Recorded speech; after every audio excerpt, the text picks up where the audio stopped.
খতৰা সত্ৰতে জানৈ চাকি গছ জ্বলাবি, চাকি গছ জ্বলাবি, নেদেখা জনৰ ওচৰত।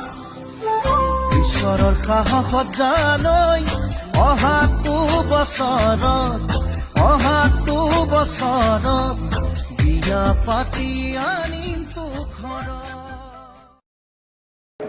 এইখন খতৰা সত্ৰ।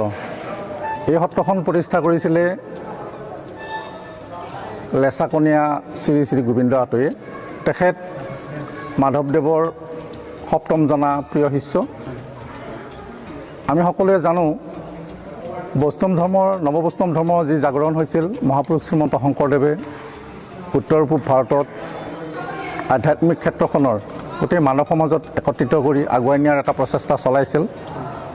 আৰু সেই প্ৰচেষ্টাৰ আপাহতে তেখেতে দৰঙলৈ আহিছিল। দৰঙলৈ আহি সেই সময়ত ৰৌতাত ছমাহ থাকি গ'ল, কিন্তু তেওঁ কোনো ধৰ্ম প্ৰচাৰৰ সুযোগ নাপালে বিভিন্ন কাৰকৰ কাৰণে। পৰৱৰ্তী সময়ত তেখেতে মাধৱদেৱক দায়িত্ব দিছিল আৰু মাধৱদেৱে তেখেতৰ প্ৰিয় শিষ্য গোবিন্দ আতাক দৰঙলৈ পঠিয়াইছিল। আৰু গোবিন্দ আতয়ে ব্ৰহ্মপুত্ৰেৰে ভূৰেৰে আহি আহি ননৈ নদীয়েদি এইফালেদি সোমাইছিল। আৰু আজি আমি য'ত আছোঁ এই ঠাইখিনিতেই 1568 খ্ৰীষ্টাব্দত এই সত্ৰখন প্ৰতিষ্ঠা কৰিছিল। খতৰা সত্ৰতে জানৈ চাকি গছ জ্বলাবি, চাকি গছ জ্বলাবি, নেদেখা জনৰ ওচৰত।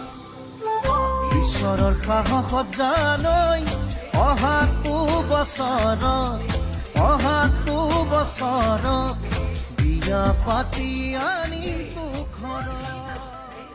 খতৰা সত্ৰতে জানৈ চাকি গছ জ্বলাবি, চাকি গছ জ্বলাবি, নেদেখা জনৰ ওচৰত।